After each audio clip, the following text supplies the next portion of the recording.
Assalamualaikum warahmatullahi wabarakatuh. Pertemuan kali ini saya akan bahas tentang perencanaan dan implementasi bisnis atau strategi teknologi informasi. Saya akan membahas bagaimana suatu perencanaan bisnis kemudian diselaraskan dengan perencanaan teknologi informasi.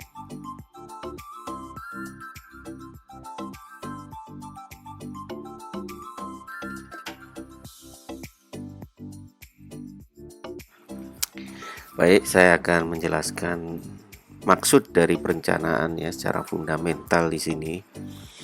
Anda tahu sendiri saat ini kemajuan teknologi informasi luar biasa pesat. Jadi teknologi ini masuk di segala bidang, termasuk di dunia bisnis. Kalau dulu orang menjalankan bisnisnya dengan cara manual, tapi sekarang sudah tidak bisa lagi cara manual. Mau nggak mau harus memanfaatkan teknologi informasi. Sedangkan untuk menjalankan suatu bisnis berbasis teknologi informasi tidak serta-merta dilakukan begitu saja, tapi butuh suatu perencanaan yang matang. Agar apa? Agar teknologi yang diterapkan itu sesuai dengan visi dan misi perusahaan, sesuai dengan bisnis yang dijalankan. Sehingga butuh apa? Butuh perencanaan, termasuk juga perencanaan dalam implementasinya. Bagaimana caranya mengimplementasikan teknologi apa yang mau digunakan, bagaimana caranya, apakah menggunakan aplikasi berbasis desktop ataukah berbasis web ataukah berbasis mobile. Itu semua harus direncanakan, tidak bisa serta-merta dilakukan begitu saja. Jadi harus direncanakan. Jadi pengertian dari perencanaan di sini seperti itu.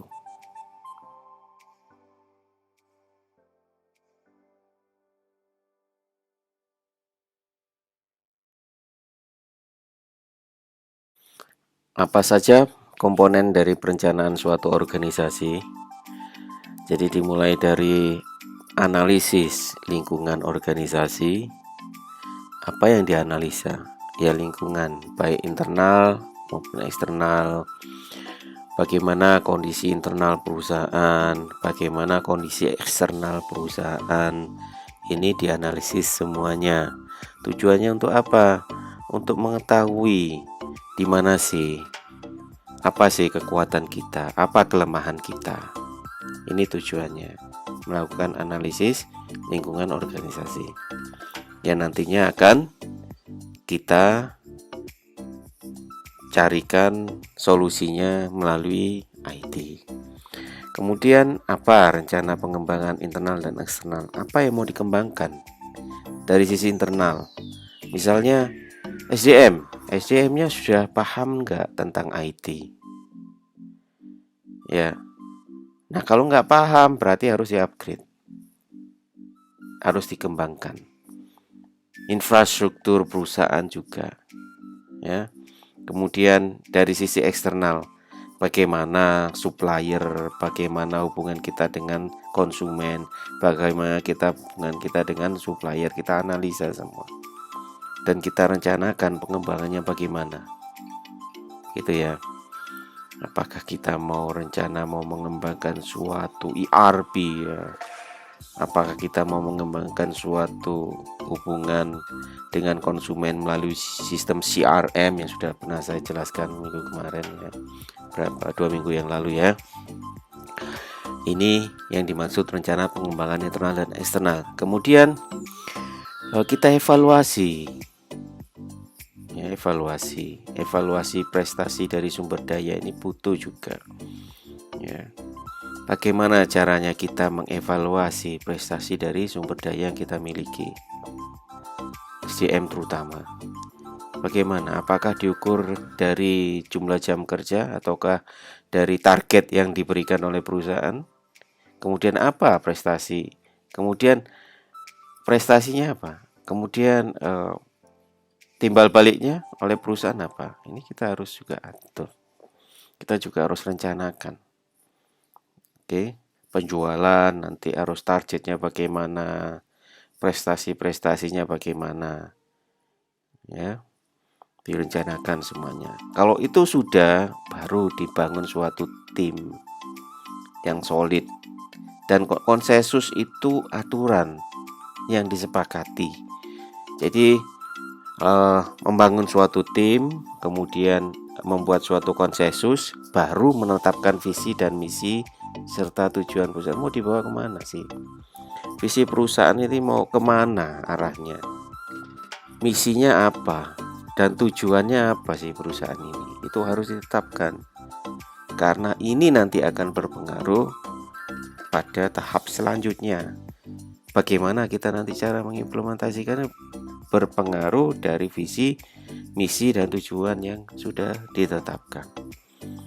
Ya, baru setelah visi, misi, dan tujuan sudah ditetapkan, baru ke step berikutnya, yaitu mengembangkan strateginya. Bagaimana strategi dibangun? Tujuannya apa strategi dibangun? Untuk mencapai visi, misi, dan tujuan perusahaan butuh strategi. Strateginya bagaimana? Menggunakan strategi apa? Contoh strategi seperti misalnya low cost, ya, strategi harga murah, harga rendah, itu salah satu strategi. Atau diferensiasi, itu strategi. Ya, perusahaan harus menetapkan itu mau strategi yang apa yang mau digunakan oleh perusahaan. Setelah ditentukan, baru dibuat suatu kebijakan dan taktik yang akan dijalankan. Ya, dari situ akhirnya diartikulasikan rencana organisasi. Kenapa diartikulasikan? Itu ekspresikan, ya. Jadi harus diekspresikan, ya. Diekspresikan berarti harus dilaksanakan strategi tersebut. Nah, selain dilaksanakan, juga dikembangkan suatu metode untuk implementasi dan kontrol. Tujuannya untuk apa? Agar tidak keluar dari tujuan awal perusahaan. Maka dibuat suatu metode implementasi dan kontrol. Kalau tidak ada metode dan tidak ada kontrol, akan melenceng dari tujuan. Ya. Metode implementasi ya macam-macam, ya. Metode implementasi. Contoh misalnya kita mau mengimplementasikan suatu visi dan misi yang ditopang oleh TI, ya, misalnya kita mengimplementasikan dari sistem lama ke sistem baru, misalnya kita mengimplementasikan sistem baru, ya. Bagaimana caranya mengimplementasikan? Apakah dengan cara berjalan beriringan antara sistem lama dengan sistem baru? Setelah settle sistem baru dilepas pelan-pelan sistem lama, atau langsung dirubah, dihilangkan sistem yang lama, diganti dengan sistem yang baru. Ini harus ditentukan metodenya, tentunya disesuaikan dengan kondisi perusahaannya. Nah, kemudian dilakukan kontrol. Ya pasti kontrol, ya. Kalau tidak ada kontrol, susah nanti, ya. Tujuan susah akan dicapai. Ya, jadi ini komponen perencanaan dari organisasi.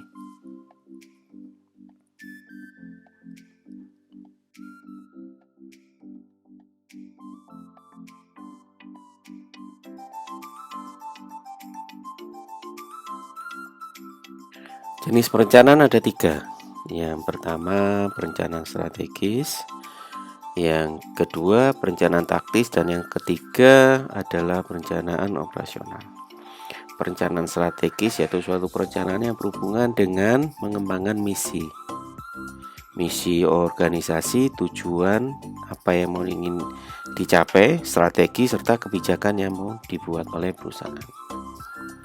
Biasanya perencanaan strategis ini diawali dari bagaimana, apa apa sih visi? Pertanyaan itu, apa sih visi perusahaan atau organisasi itu dulu. Setelah visi ditetapkan, baru ditentukan misi, tujuan, strategi, dan kebijakan. Ini perencanaan strategis. Sedangkan perencanaan taktis. Perencanaan taktis berhubungan dengan tujuan dan pengembangan prosedur, aturan main di perusahaan, jadwal dan anggaran perusahaan atau organisasi. Jadi perencanaannya berhubungan yang terhadap apa prosedur ya mau dikembangkan. Ya, dari visi, misi, tujuan, strategi dan kebijakan dilanjutkan dengan pengembangan prosedur. Aturan main yang akan dilakukan, kapan mau dilaksanakan, dan berapa biayanya. Ini untuk perencanaan taktis.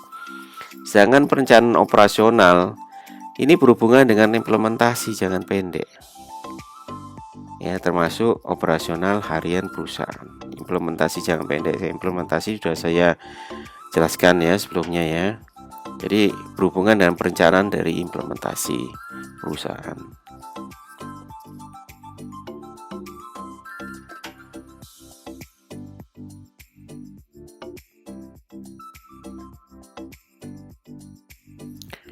Di slide sebelumnya saya sudah jelaskan bahwa suatu perencanaan itu dimulai dari pertanyaan terhadap visi strategis perusahaan.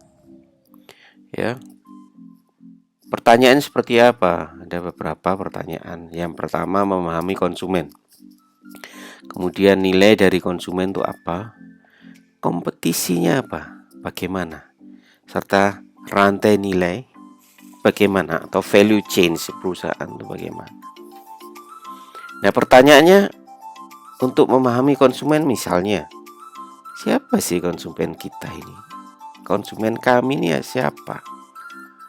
Ya. Kemudian prioritas ini, pelanggan kita apa? Perubahannya prioritas dari apa? Misalnya dari kualitas produk ke berubah menjadi harga, misalnya harga yang kompetitif ya. Kemudian target konsumen kita apa sih? Kelas konsumen yang akan kita target ya, atau middle apakah high, konsumen yang kelas atas. Kita harus tentukan ini ya. Kemudian bagaimana misalnya e-bisnis ini membantu segmentasi dari konsumen kita. Bagaimana membantu ya, mentarget segmentasi. Segmentasi itu semacam ini ya, memilah-milah segmentasi ya.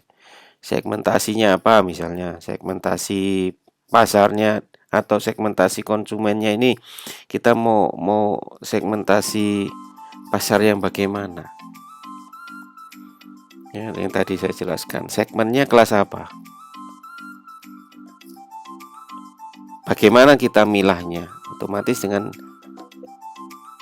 metode e-bisnis kan, manual tidak akan mungkin kita bisa. Ya. Oke, itu yang tentang memahami konsumen. Nah, sekarang pertanyaan visi tentang nilai dari konsumen. Apa yang mau kita berikan ke konsumen? Value apa yang mau kita berikan? Itu harus ditentukan sejak awal. Ya. Melalui layanan e-bisnis ya. Apa yang nilai? Apakah kecepatan pemrosesan atau kemudahan pembayarannya? Kemudian delivery service-nya yang mudah atau apa? Ini untuk nilai bagi konsumen. Kita memberi value apa kepada konsumen? Kemudian pertanyaan selanjutnya, kompetisinya bagaimana di segmentasi tersebut? Ya, kompetitor kita seperti apa? Ya, kemudian kompetitor yang paling berat buat perusahaan apa? Siapa? Ya. Kemudian apa yang mereka lakukan dengan e-bisnis dan e-commerce mereka? Ya. Apakah mereka juga menggunakan e-bisnis, baik kompetitor maupun suppliernya? Kita harus menjawab semua itu ya. Agar apa? Agar kita tahu, agar kita bisa menentukan bagaimana visi yang kita akan tetapkan. Ya. Kemudian rantai nilai. Bagaimana kita mendesain rantai nilai kita dalam e-bisnis? Rantai nilai itu value chain, itu rantai nilai itu mulai dari pemasok hingga pendistribusi ya. Ini rantai nilai. Mulai dari pemasok kita, supplier kita, hingga partner kita dalam hal mendistribusikan produk kita. Bagaimana rantai nilainya ini terintegrasinya seperti apa? Ya. Bagaimana kita mendesainnya? Apakah dengan cara semi ataukah dengan full? Ya, contoh misalnya Tokopedia. Tokopedia itu kan bekerja sama dengan Tiki, JNE dan sebagainya. Nah, bagaimana mereka mendesain rantai nilai, mendistribusikannya bagaimana, mengkoneksikannya bagaimana?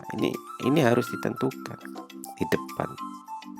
Ini pertanyaan tentang visi strategi seperti itu. Nah, siapa yang menjadi penyuplai? Ya. Kemudian apa aturan yang dimainkan? Apakah e-commerce, B2C portal, B2B marketplace, ataukah yang lainnya? Ini harus ditentukan semuanya ya. Harus dijawab. Ini visinya mau kemana ini perusahaan? Gitu ya. Ini caranya mapping pertanyaan visi strategis. Dari ini baru kita menentukan misinya bagaimana, tujuannya bagaimana, kebijakan bagaimana, aturan mainnya bagaimana. Jadi berawal dari pertanyaan visi strategis ini.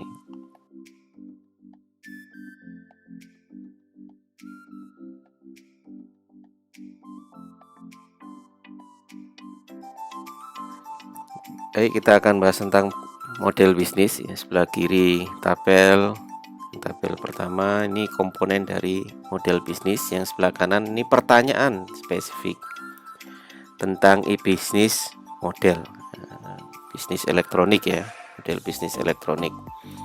Sekarang pertanyaan tentang customer value ya.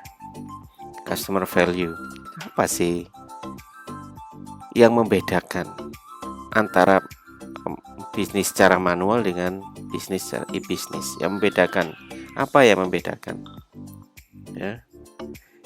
Yang diberikan kepada customer, perusahaan berikan apa dengan adanya model e-bisnis ini? Ini pertanyaan yang mendasar ya. Apakah dengan internet bisa menyelesaikan masalah dari customer ini? Misalnya masalah apa? Masalah distribusi, apakah mudah distribusinya?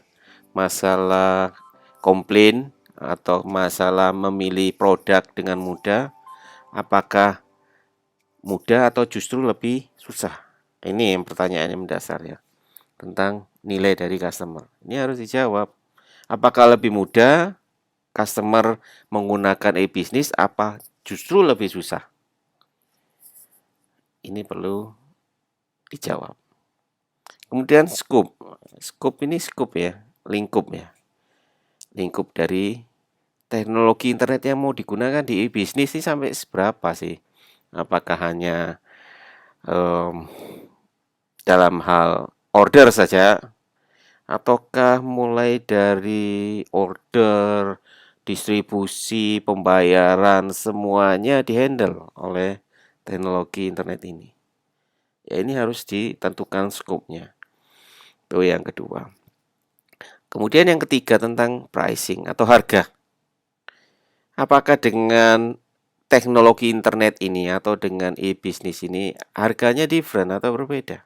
Ataukah sama aja? Apa bedanya sih kalau kita menggunakan manual dengan menggunakan teknologi internet atau e-bisnis?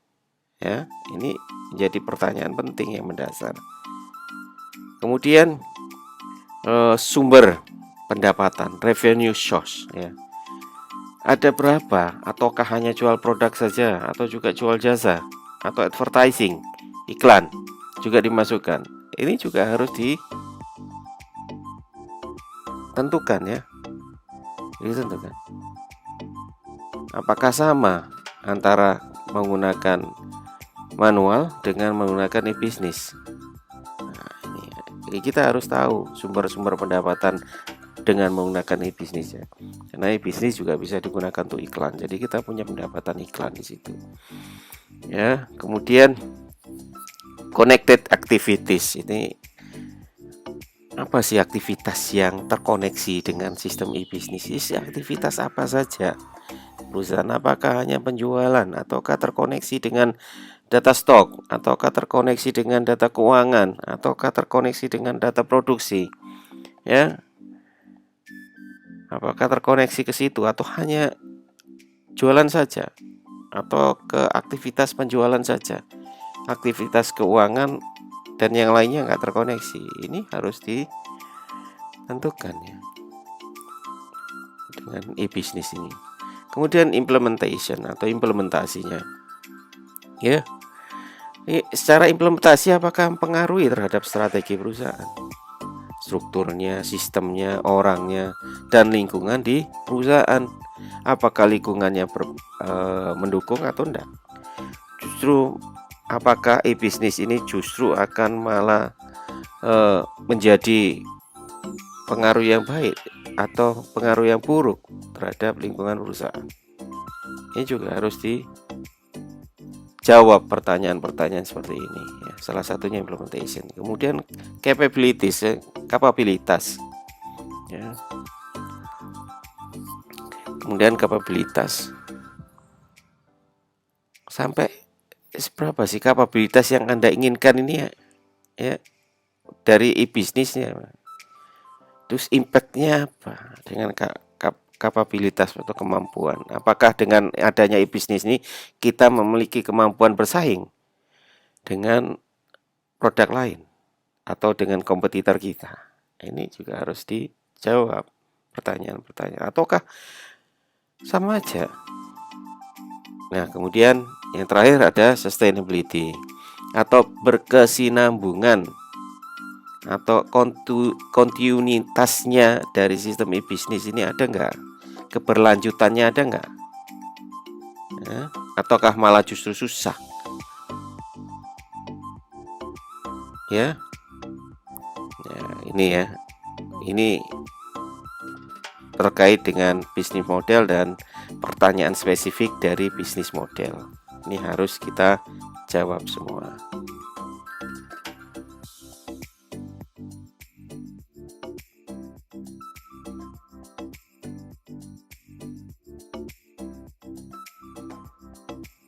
Tadi kita membahas banyak tentang perencanaan organisasi ya.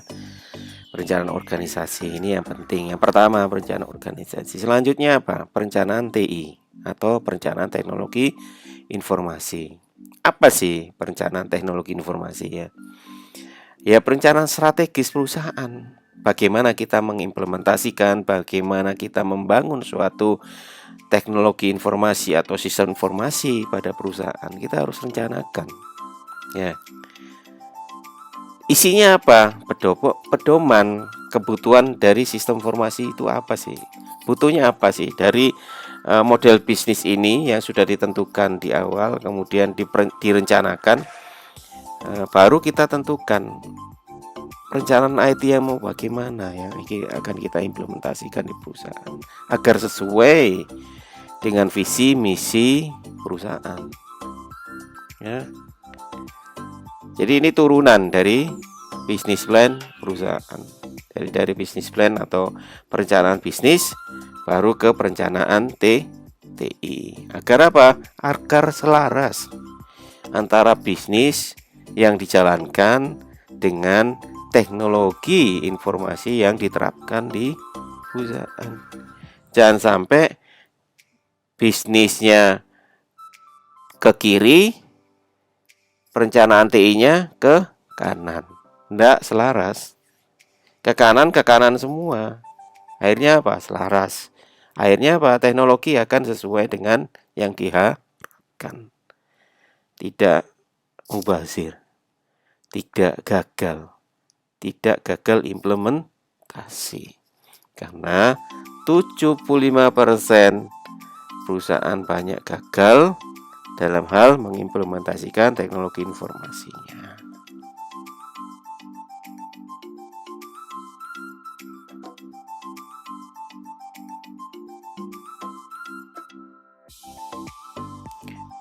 Setelah kita rencanakan teknologi informasi, baru kita menselaraskan antara perencanaan bisnis dengan perencanaan teknologi informasi. Yang pertama adalah pengembangan strategis. Jadi pengembangan strategi bisnis itu harus sesuai, dan TI bisa menunjang ke situ. Jadi inovasinya berbasis TI. Jadi kan strategi kan harus ada inovasi. Inovasinya ditopang oleh TI agar selaras dan bisa berjalan beriringan. Kemudian yang kedua, manajemen sumber daya. Dalam hal kita mengembangkan strategi, perencanaan strategi, kita tidak akan lepas dari mengelola sumber daya TI. Ya, termasuk hardware, software, personil, dan jaringan. Anda sudah belajar kan ini. Ini tidak akan lepas kita. Jadi perencanaan bisnis dengan perencanaan teknologi informasi pasti melibatkan manajemen sumber daya TI. Kemudian yang ketiga, arsitektur teknologi informasi. Arsitektur teknologi informasi ini menentukan apa sih TI yang akan digunakan, ya, dan yang akan dituangkan dalam desain arsitektur TI harus didesain arsitektur teknologi informasi yang seperti saya jelaskan. Apakah berbasis web atau berbasis desktop, apakah model bisnisnya full dengan e-bisnis ataukah combine, ini harus ditentukan.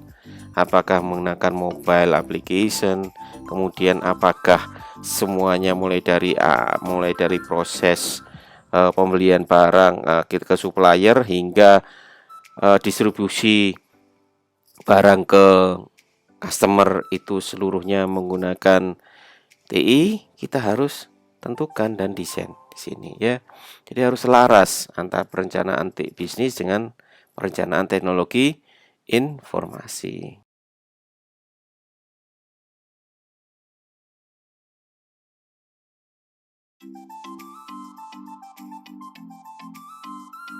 Tujuannya untuk apa sih dibuatnya perencanaan strategis TI? Ya, enggak lain adalah agar dengan adanya TI itu meningkatkan keunggulan bersaing dari perusahaan. Kemudian digunakan untuk strategi bersaing serta memperkuat rantai nilai. Rantai nilai itu value chain ya. Rantai nilai mulai dari supplier sampai ke distribusi ya, supply chain itu ya, transportasi dan sebagainya. Itu rantai nilai. Mulai dari awal sampai ke pendistribusian barang hingga ke konsumen. Semuanya menggunakan TI. Jadi itu intinya sebetulnya. Jadi gunakan perencanaan TI itu untuk keunggulan kompetitif perusahaan.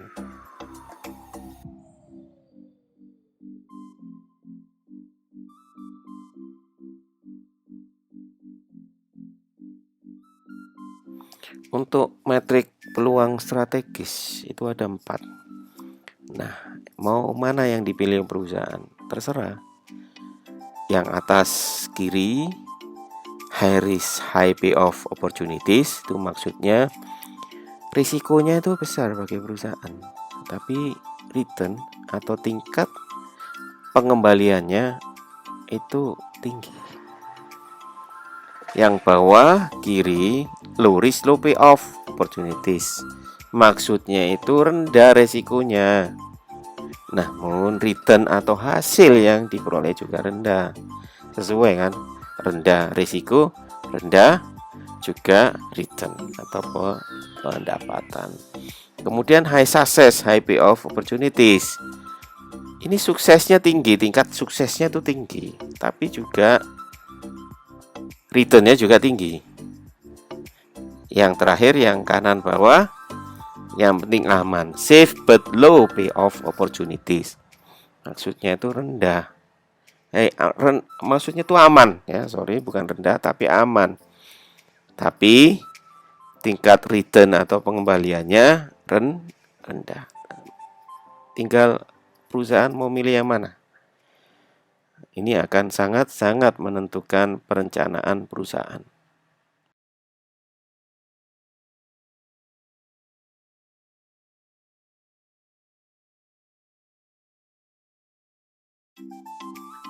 Biasanya perusahaan sebelum melakukan perencanaan melakukan analisis yang namanya analisis SWOT ya.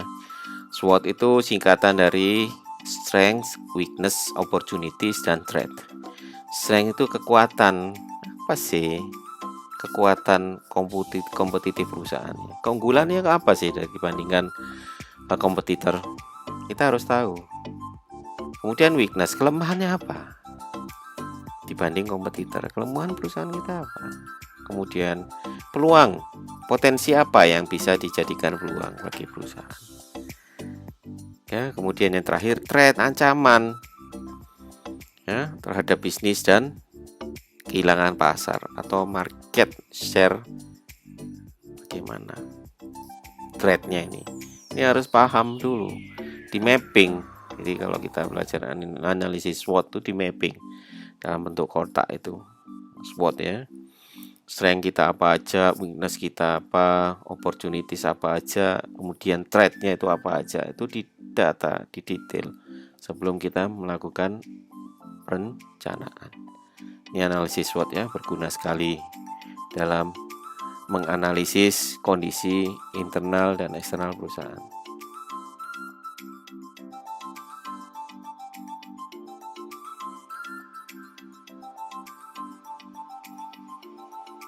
Sekarang apa hubungannya antara bisnis model yang ditentukan atau ditetapkan perusahaan dengan perencanaan? Jadi perencanaan tergantung dari bisnis model ya. Tuh. Nah, bisnis model untuk ditentukan untuk menjawab apa? Ada beberapa pertanyaan. Siapa konsumen kita? Apa sih customer value kita? Customer value itu nilai ya. Nilai apa yang mau kita berikan ke konsumen? Ya.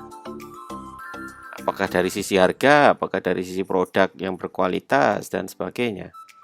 Apa yang mau kita beri ke mereka? Yang ketiga, berapa besar biayanya untuk memberikan value tersebut? Ya. Terus bagaimana kita menghasilkan uang dari bisnis tersebut? Bagaimana kita mendapatkan pendapatan dari bisnis tersebut? Ini yang harus dijawab, pertanyaan-pertanyaan penting ya, mendasar.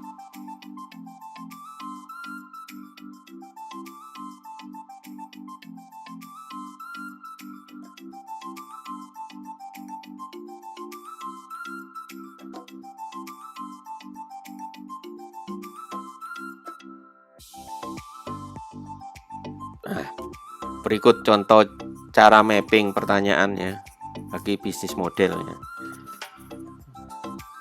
Ya, mulai dari customer value ya hingga ke capabilities. Ada beberapa ini yang harus dijawab.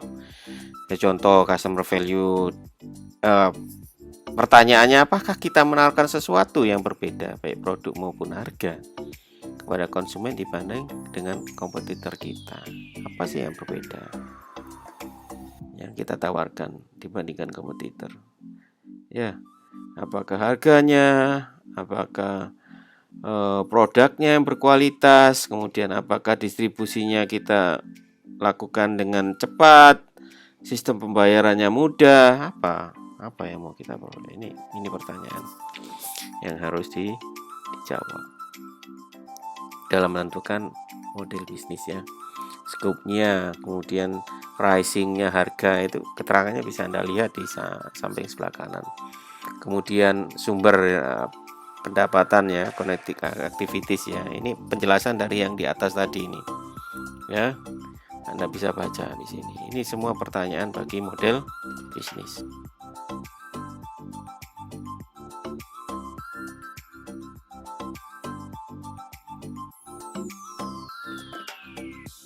Sekarang bagaimana kita menjelaskan strategi model bisnis dengan teknologi informasi? Ini saya akan berikan gambar ya. Ada 4 kotak itu. Jadi dari sebelah kiri lingkup bisnis, yang sebelah kanan lingkup teknologi.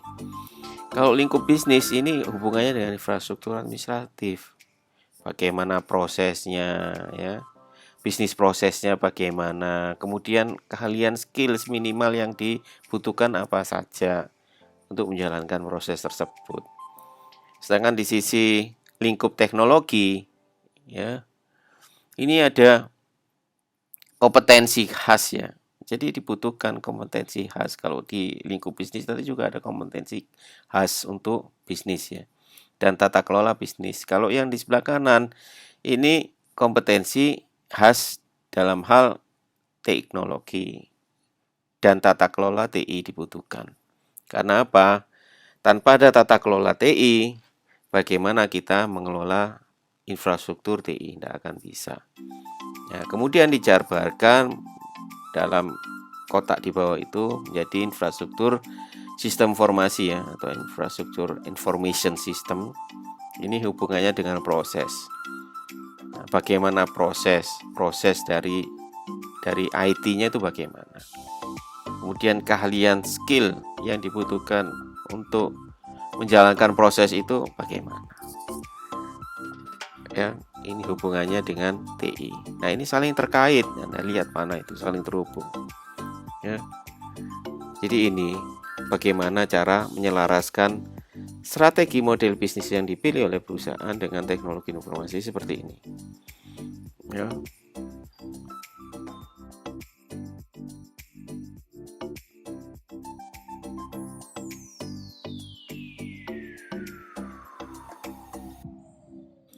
Bagaimana alurnya antara perencanaan bisnis dan teknologi informasi? Anda lihat mulai dari sebelah kiri ya. Ini customer and business value visioning ya, visi dari nilai bisnis ya bagi customer ya. Apa visinya? Apa nilai value yang akan diberikan? Baru bergerak ke kanan. Ditentukan model strategi bisnis dan ya, bisnis strategi dan model bisnisnya ditentukan. Nah, kemudian bergerak ke kanan ya. Ditentukan bisnis dan IT strategis dan arsitektur TI-nya juga ditentukan. Arsitektur TI itu arsitektur teknologi informasi itu bagaimana arsitektur aplikasinya, arsitektur jaringannya bagaimana. Ini harus ditentukan ya. Kemudian bergerak ke kanan, business application development and deployment. Maksudnya bagaimana mengaplikasikan bisnis ini, ya, mendeploy itu, menjalankan, ya. Setelah ditentukan baru dijalankan. Nah, nanti akan jadi feedback. Bagaimana setelah dijalankan? Apakah ada perlu revisi? Feedback. Oh, berarti BI dan strategi arsitekturnya harus direvisi. Kemudian dilihat lagi bisnis strateginya, apakah sesuai? Enggak. Dilihat lagi apakah nilai value bagi customer dan bisnis sudah sesuai ya. Menjadi pertanyaan lagi, itu muter terus ya. Dan terus selama perusahaan ini berjalan atau masih hidup, ini proses ini tidak akan berhenti. Tidak akan mungkin berhenti ya. Panah ini akan selalu muter terus ini dari depan ke belakang. Karena apa? Feedback ini selalu ada.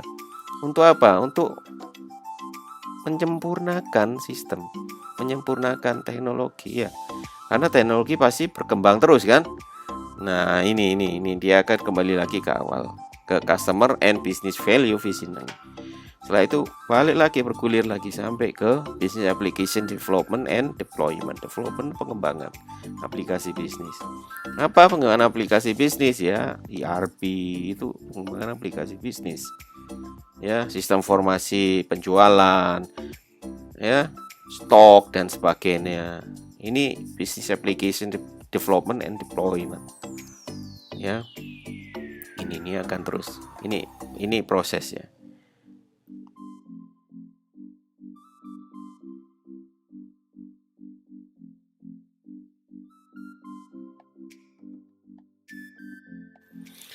Tadi kita sudah bicara banyak tentang perencanaan bisnis dan perencanaan teknologi informasi serta menselaraskan antara perencanaan bisnis dan perencanaan teknologi informasi. Sekarang bagaimana implementasinya?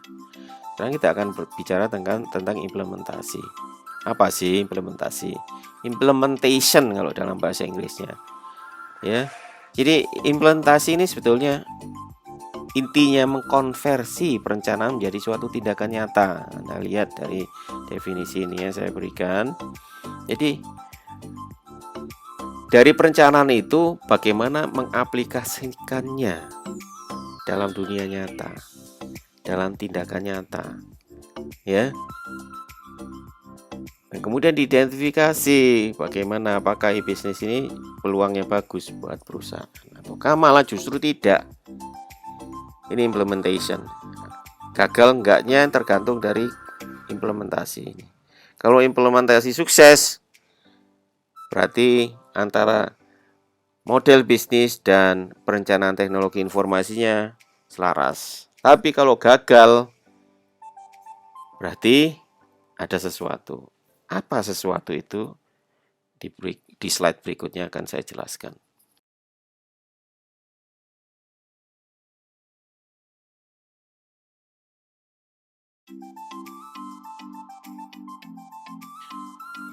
Salah satu implementasi teknologi informasi adalah merekayasa ulang bisnis proses.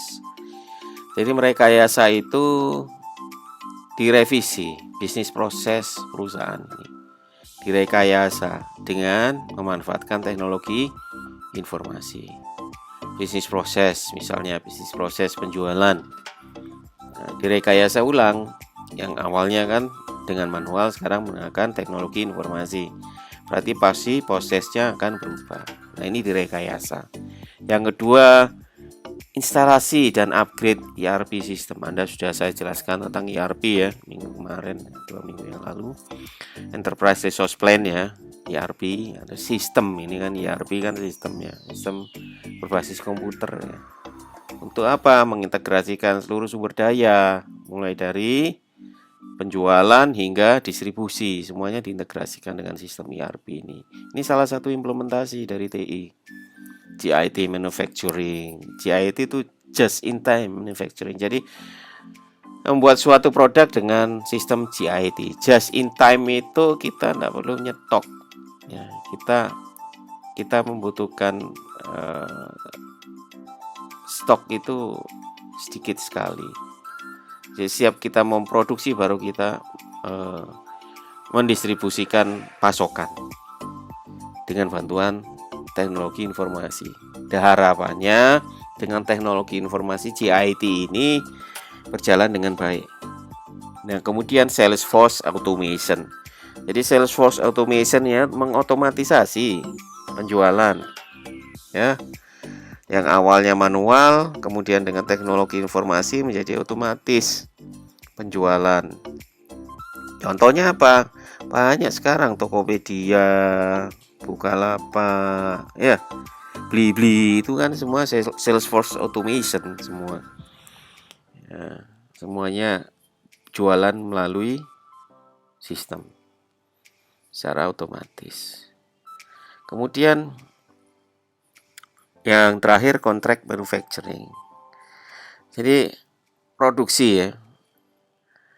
Jadi dalam hal memproduksi ini digunakan dengan bantuan teknologi informasi. Ini contoh-contoh implementasi TI dalam bisnis ya.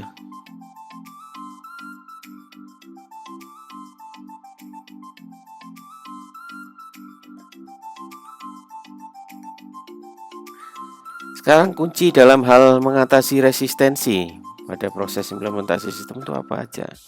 Resisten itu penolakan ya. Jadi di awal tadi saya sudah jelaskan ya bahwa implementasi itu merubah suatu perencanaan menjadi tindakan nyata. Artinya apa? Diterapkanlah sistem baru itu ke dunia nyata. Otomatis dengan cara didistribusikan ke user sistem tersebut. Ya, dikenalkan ke user, kemudian dengan cara apa? Agar tidak terjadi resistensi atau penolakan.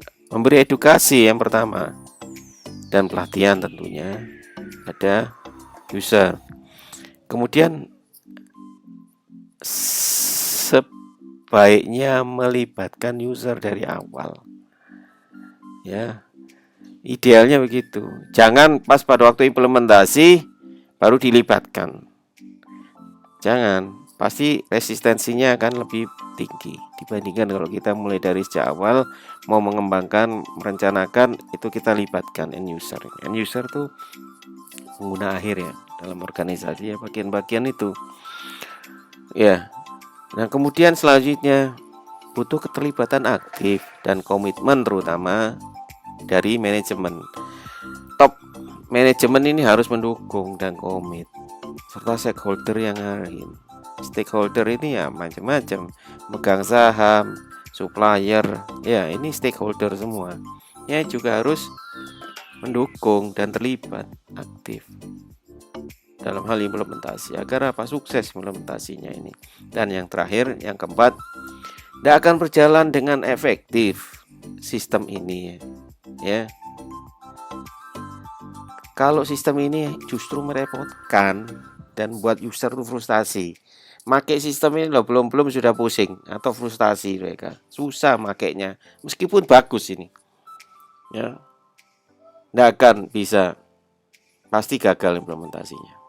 Jadi kunci ini ada 4. Kalau kita mau mengimplementasikan suatu sistem baru pada perusahaan, Anda harus pegang nih 4 kunci ini. Jangan sampai Anda tidak memperhatikan 4 kunci ini. Karena apa? Resistensinya besar dan kegagalannya besar. Saya jelaskan tadi 75%. Ya, menurut survei kegagalan implementasi itu disebabkan karena 4 ini. Ya. Oke ya. Baik, itu semua sudah saya sampaikan tentang perencanaan dan implementasi teknologi informasi. Mudah-mudahan bermanfaat bagi Anda. Assalamualaikum warahmatullahi wabarakatuh.